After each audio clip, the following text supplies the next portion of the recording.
আজকে বানাবো আলু কুমড়ো দিয়ে একটা তরকারি। তো আপনারা তো কুমড়োর ছক্কা খেয়েছেন, আলু কুমড়োর নানানভাবে চিংড়ি মাছ দিয়ে তরকারি খেয়েছেন, কিন্তু এই তরকারিটা একদম অন্যরকম। আমার মনে হয় এটা আপনাদের ভীষণ ভালো লাগবে। কুমড়োটাকে নিয়ে আমি মাঝখানের ওই দানা সমেত ওইটাকে ছাড়িয়ে নিয়েছি, যেটা এরকম একটুখানি, আর এখনও কোনো কাটিনি, কাটাটা আপনাদেরকে দেখাবো। আর আমি দুটো আলু নিয়েছি, আর এখানে আমি 250 গ্রাম মতো কুমড়ো নিয়েছি। এবারে দেখাই কি করে কাটলাম। কুমড়োটাকে আমি লম্বা লম্বা করে কেটেছি, আর এখানে কিন্তু আমি ওপরের চোকলাটা ছাড়াইনি, ওটা রেখে দিয়েছি। কারণ কুমড়োটা আমি যেভাবে রান্না করব, চোকলাটা ছাড়ালে খুব গলে যাবে, সেটা হলে ভালো লাগবে না। আর আমি এখানে আলু নিয়েছি, ত্রিকোণ ত্রিকোণ করে কেটে আলু নিয়েছি। আর দুখানা টমেটো নিয়েছি, কারণ এটা একটু টক মিষ্টি রান্নাটা হবে। আর নিয়েছি আমি এখানে 3 ধরনের পাতা। এই 3 ধরনের পাতা এই রান্নাটার একটা বৈশিষ্ট্য জোগাড় করবে। নিয়েছি আমি কারি পাতা শুকনো, ধনে পাতা, আর নিয়েছি আমি কসুরি মেথি। আর কারি পাতাটা শুকনো কেন নিলাম, কারণ এটাকে ড্রাই কারি পাতাই দিতে হবে। আমার ফ্রিজে ছিল, তাই জন্য বাঁচোয়া। যাই হোক, আর শুকনো দুটো কাঁচা লঙ্কা নিয়েছি, দুটো শুকনো লঙ্কা নিয়েছি, আর দুটো কাঁচা লঙ্কা নিয়েছি। আর নিয়েছি আমচুর গুঁড়ো, আর নিয়েছি গুড়টাকে আমি জলে মিশিয়ে নিয়েছি, যাতে গলতে আমার তাড়াতাড়ি সুবিধা হয়। এর সাথে আমি 1 চামচ চিনিও নিয়েছি, চিনি নিয়েও মিশিয়ে নিয়েছি। আর এবারে আলুটা কীরমভাবে কাটা আপনাদের দেখালাম, কুমড়োটা কীভাবে কাটা দেখালাম, আর দুটো টমেটো নিয়েছি, আবারও রিপিট করলাম, কারণ জিনিসটা টক টক খেতে হবে। আমচুর তো নিয়েছি, সেটাও আপনাদেরকে বলে দিলাম। আর নিয়েছি আমি বেশ কিছুটা ছোলা, সেই ছোলাটা আমি রাত্রেবেলায় ভিজিয়ে রেখেছিলাম। ছোলাটাও ওই রান্নার একটা উপকরণ, ভিজিয়ে রেখেছিলাম। এবার এই ছোলাটাকে কিভাবে ব্যবহার করব, চলুন আপনারা সেটা দেখে নেবেন। আশা করছি মোটামুটি যা যা দেখালাম সেটা আপনারা এবার বুঝতে পেরেছেন। এবারে আমি কড়াইতে বেশ কিছুটা গরম জল করলাম, করে আমি আলুটা, আমার চন্দ্রমুখী আলু, ওই জন্য খুব বেশি ফোটাবো না, সেদ্ধ করব না, হালকা একটু ভাপিয়ে নেব। আর তার সাথেই আমি নিয়ে নিয়েছি এখানে ছোলাগুলো আর আলুটাও আমাকে এখানে ভালো করে একটুখানি ভাপিয়ে নিতে হবে, সেদ্ধ না, ফুল বয়েল না, হাফ বয়েল। আর এখানে এই যে কুমড়োগুলো দেখছেন, এই কুমড়োগুলো আমি একটা ছাননি মতো এরকম একটা ফুটো ফুটো থালা নিয়েছি, তার উপর সমস্ত কুমড়োগুলোকে আমি সাজিয়ে নিলাম। এবার একটা একটা করে কুমড়োগুলোকে সাজিয়ে নিয়ে এই কুমড়োটাকেও আমি ভাপে বসাবো। ওই যেখানে আমার কড়াইটা আর আলুটা দিয়েছি, যে কড়াইতে আলু আর ছোলাটা আমার সেদ্ধ হচ্ছে, মানে একটুখানি ভাপাতে দিয়েছি, তারই ওপরে আমি এই ছাননিটা বসিয়ে দিলাম। ওই যে জলের যে ভেপারটা, জলের বাষ্পটাতেই এই কুমড়োটা আমার সেদ্ধ হবে। পুরো সেদ্ধ কিন্তু করব না, ধরুন আমি এই 60 to 65% সেদ্ধ করব, বাকিটা রান্নার সময়। আমি চাপা দিয়ে দিলাম, যাতে কুমড়োটা একদম কোনোভাবে ভেপারটা বাইরে না যায়। আরেকবার আপনাদের ভালো করে দেখিয়ে দিয়ে চলুন।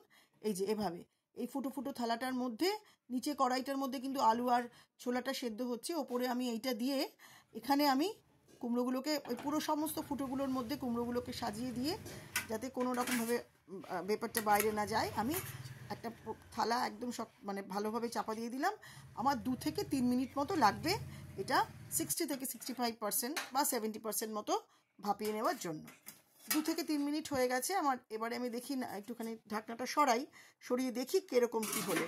একটা কাগজ আমরা ছুঁয়ে দেখি, আর সেটাই ভালো হবে, একটু ফুটিয়ে ফুটিয়ে দেখে নেবো কীরকম কী হয়েছে। হ্যাঁ, অনেকটাই আমার ঠিক যেরকম আমি সেদ্ধ চাইছিলাম সেরকমই হয়েছে, পুরো গলেও যায়নি, আবার একদম কাঁচাও হয়নি, একদম এই 60 থেকে 65% মতোই, ঠিক যেরকম আমি চাইছিলাম সেরকমই আমার কুমড়োটা ভাপানো হয়েছে। কারণ পুরো গলে গেলে তো আমার রান্না দেওয়ার সময় ভালো লাগবে না। এবারে এই বাকিটা আবার গ্যাসটা বন্ধ করে দিলাম আর চাপা দিয়ে রাখলাম, বাকিটা আরেকটু ভাপে সেদ্ধ হবে বলে।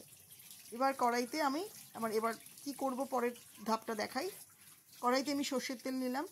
সর্ষের তেলটা খুব আমি এই রান্নাটাতে দেবো না, কারণ পরেও আমার একটু তেল দিতে হবে। তেল যদি আপনারা বেশি খান আপনারা বেশি দিতে পারেন, কিন্তু এই রান্নাটাতে খুব বেশি তেল দিলে ভালো লাগবে না। আমি ধরুন হিসেব মতো 2 পলা মতো তেল দিয়েছি, এটা আমার আন্দাজে বললাম, আন্দাজ মতো। এবার এই তেলের মধ্যে আমার বেশ কিছু গোটা মশলা দিতে হবে। কি গোটা মৌরি, গোটা ধনে, গোটা জিরে আর কালো জিরে, সবগুলোই আমি 1 চামচ মতো, 1 টিস্পুন মতো নিয়েছি। এখানে কিন্তু 5 ফোড়ন ভুলেও দেবেন না। 5 ফোড়নের মধ্যে সর্ষে আছে, মেথি আছে, এটা কিন্তু এই রান্নার সাথে যাবে না। এখানে শুধু এই 4টে মশলাই দিলে খেতে ভালো লাগবে। তো এই 4টে মশলাই আমি দেবো। তেলটা একটুখানি গরম হয়ে গেলে আমি এই মশলাটা, এই ধনে জিরে, মৌরি আর কালো জিরেটা ছেড়ে দেবো।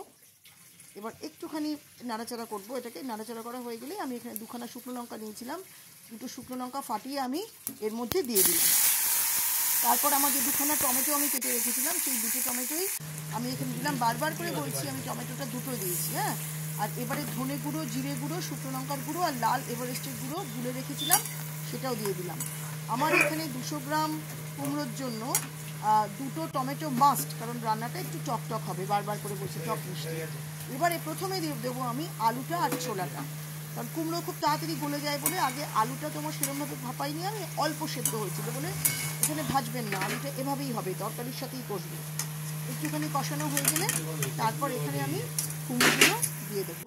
কিছুটা কুমড়ো দিয়েছি, কিছুটা কুমড়ো ছিল, তাই জন্য হাতে করে নিয়ে ঢালবার সময় পুরোটা পড়েনি বলে আমি আবার হাতে করে নিয়ে বাকি কুমড়োগুলোও দিয়ে দিলাম এখানে। এবার যতটুকু হয়নি না পুরোটা সেদ্ধ, এবার কড়াইতে নাড়তে নাড়তে নাড়তে নাড়তে বাকিটা পুরোটা সেদ্ধ হয়ে যাবে এই ছোলা আর আলুর সাথে। এখানে এই রান্নাটাতে আপনারা সব স্বাদ পাবেন, আপনারা টকের স্বাদ পাবেন, মিষ্টির স্বাদ পাবেন, ঝালের স্বাদ পাবেন। আচ্ছা, এবারে পুরো মশলার সাথে সমস্ত কিছুর সাথে যখন কুমড়ো, আলু, ছোলাটা সব যখন মিশে গেল, টমেটোর সাথে সব যখন মিশে গেল, খুব সুন্দর একটা গন্ধ বেরোবে দেখবেন, এই ভাজা মশলার গন্ধ সব কিছু। এবারে আমায় কাসুরি মেথিটা আমি দিয়ে দিলাম। এই সময় কাসুরি মেথিটা দিতে হবে, হাতে একটুখানি ঘষে নিয়ে দিয়ে দেবেন। আর গুড়টা দিলাম, গুড়টা আমার গুলেই রেখেছিলাম জলে, আর দিয়ে দিলাম দুখানা কাঁচা লঙ্কা ফাটিয়ে, দুটো কাঁচা লঙ্কা দিয়ে দিলাম। আগে কিন্তু আমি তেলে দুটো শুকনো লঙ্কা দিয়েছি, এবারে দুটো কাঁচা লঙ্কা দিলাম, আর দিলাম আমচুর গুঁড়োটা, রান্নাটা একটু টকটক হবে, বারবারই বলছি। এবার এগুলো দিয়েও খুব ভালো করে মিশিয়ে নেবো। মিশিয়ে নেওয়া হয়ে গেলে যখন ওই সবজির সাথে মশলাগুলো সব মিশে যাবে, তখন আমি নুনটা দেবো। নুনটা প্রথমে দেবো না, যদি সবজি গলে যায়, ওই জন্য নুনটা একটু শেষের দিকে দেবো। নুনটা দিয়েও ভালো করে কষিয়ে নেবো। আর একটুখানি গরম জল দিলাম আমি, কারণ একটু মনে হলো একটু জল দেওয়ার দরকার, কারণ মশলাটাতে পুরোটা সবজিটা টেনে গেছে, ওই জন্য খুব অল্প হাফ কাপ মতো একটু গরম জল দিলাম। আর দিয়ে দিলাম ধনে পাতা।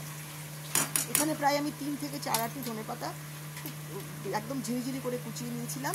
এই ধনে পাতাটাও এখানে দিয়ে আমি পুরো সবজিটার সাথে ভালো করে খুব ভালো করে মিশিয়ে দিই। তাহলে অনেকটাই আমার রান্নার প্রায় ধরুন 80% রান্নাটা হয়ে গেল। একদম সিমে আঁচে করবেন, আঁচটা কখনো কমাবেন কখনো বাড়াবেন, এরকম করে করে সিমে আঁচে করবেন। রান্না আমার ফুল কমপ্লিট। এবার একটা ছোট্ট কাজ বাকি আছে, ওই তরকারিটা একটা বাটিতে ঢেলে নিয়ে ওই কড়াটাতেই আমি এবার একটু সামান্য সর্ষের তেল দিলাম। অল্প সর্ষের তেল, খুব বেশি না, কারণ প্রথমে আমি বেশি সর্ষের তেল দিয়েছিলাম, এবারে খুব অল্প সর্ষের তেল দেবেন।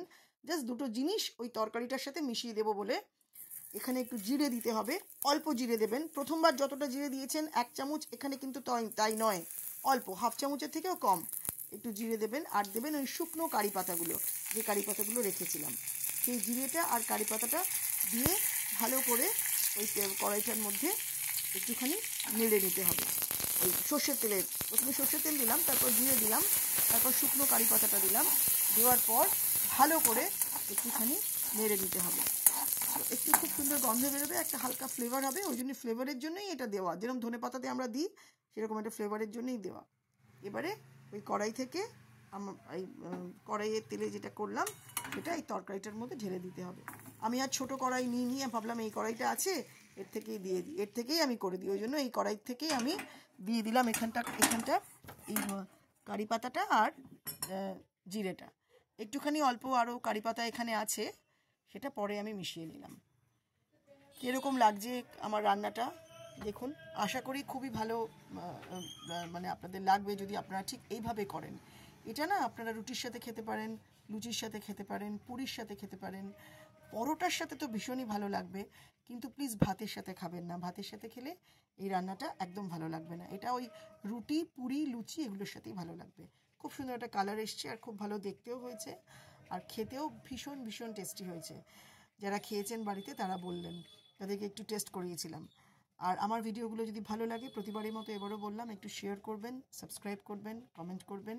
আপনাদের একটা কমেন্ট আমাকে অনেকটা উৎসাহ দেয় কাজ খারাপ হলে কাজ ভালো করার জন্য, আর কাজ যদি ভালো হয় তাহলে আরও উৎসাহ দেয় পরে আরেকটা ভিডিও বানানোর জন্য। সবাই ভালো থাকবেন, সুস্থ থাকবেন, আনন্দে থাকবেন, খাওয়া দাওয়ার মধ্যে থাকবেন। দেখা হচ্ছে খুব শিগগিরই আবারও আরেকটা ভিডিও নিয়ে, শুধুমাত্র সুধা লীলার হেসেলে। আর যারা যারা আমার ভিডিওটা দেখেছেন, আবারও বলছি প্লিজ একটু সাবস্ক্রাইব করবেন।